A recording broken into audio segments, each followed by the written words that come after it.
Here goes take 4. Started at 12 minutes, then 11:44, then 8 minutes, except I just stopped myself before I got too much further. Now here we go. It's going to be short and sweet. GB, I'm calling you out. Listen to all these guys. They have great experience, which you don't. And that's not an insult to you at all. It's just the facts. These guys have released a bunch of games.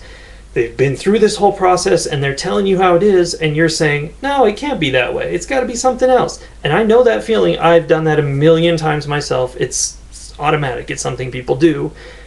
They want to use their common sense. They want to go with their preconceived notions, and this has to be the way it is. It just makes sense for one reason or another.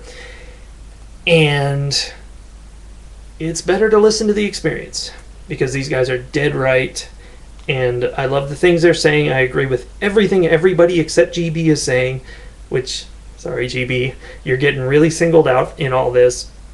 And it's because you perfectly represent the new indie, which you are, and how these people come into this business with all these hopes and dreams, and these old men who are yammering at you, they're slapping your hopes and dreams down.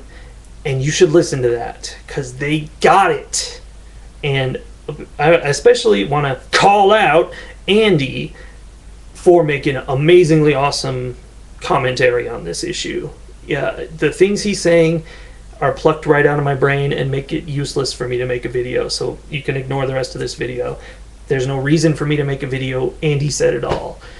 I say exactly what he says.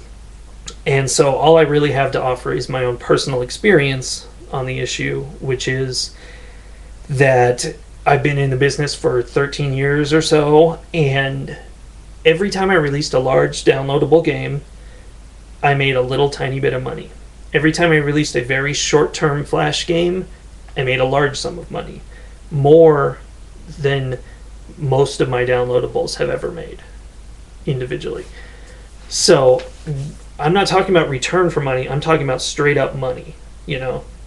This flash game makes this much money. This downloadable game makes this much money. The big downloads don't do it. Downloadable market sucks ass. It's shit. Don't sell downloadables. I know that's what you're making, and you can succeed that way. But you have to treat it the same as every other market, which is pure chance. You have a chance that you're going to get out there and succeed. Marketing won't do it. You cannot market effectively enough to make a difference. And when I said cannot, it made me sound like a null soldier. You cannot do that. I'm totally offended as a game developer that you think you can get away with marketing. Because marketing's great. I'm totally incompetent at it, which explains why I've never succeeded at downloadable games. But, GB, you asked the question, how come I can't do better than number one on iTunes by marketing myself, work around the system? You can't. I mean, if you had $1 billion to spend, that's with a B, you would not be able to get your game to sell to the extent that putting it at first place on iTunes would, if it was an iTunes game, or iPhone game. You can't do it. Because it's really simple. If I want a game for my iPhone, I log into iTunes and I look at the list. That's it. It's right there. It's the absolutely perfectly targeted thing. You can't beat it. I guess you could pay Apple $1 billion to put yourself at number one, but since you wouldn't make $1 billion, that'd be a huge waste of money. So yeah, you can't outmarket the gatekeepers. They have millions of times more money than you do, and they're marketing very effectively. So use that marketing machine. I wish we could be truly indie like the old days. This business has changed immensely, and it's going to keep changing. It'll always be different. So the advice you're getting only applies to right now. And keep an eye on everything, because it's going to change. It used to be pretty effective to make downloadable games and get them out there and get press. It is no longer at all effective. Even on PC, it's all gatekeepers, and there's only one gatekeeper on PC, and that's Steam. The other places are not comparable by any means. So, I guess that's all I had to say.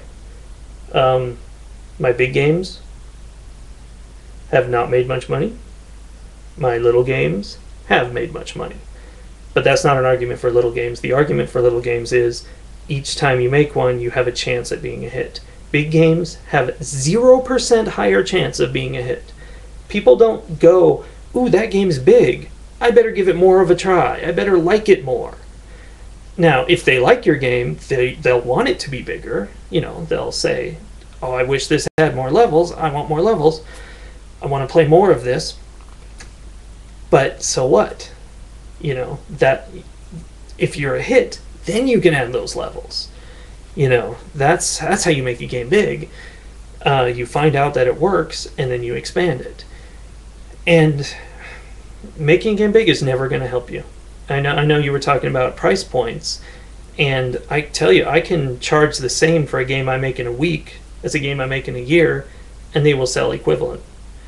You don't sell more by a game that takes more time to make.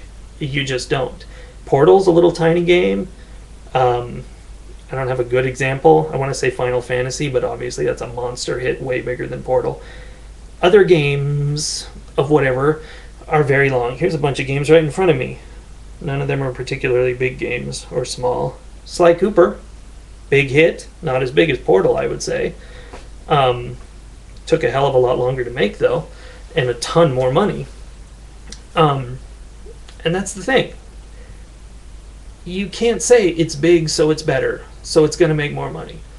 It's not. You just have to try with each game and see if you spin the roulette wheel and it comes up. And if it does come up, then you can proceed. And that's what everybody's been saying, and I'm just repeating it, so I'm going to stop. But make small games. Ooh. I just knocked down a bunch of picture frames. Make small games and finish the game you're working on right now. Finish, and when I say right now, I mean finish it right now.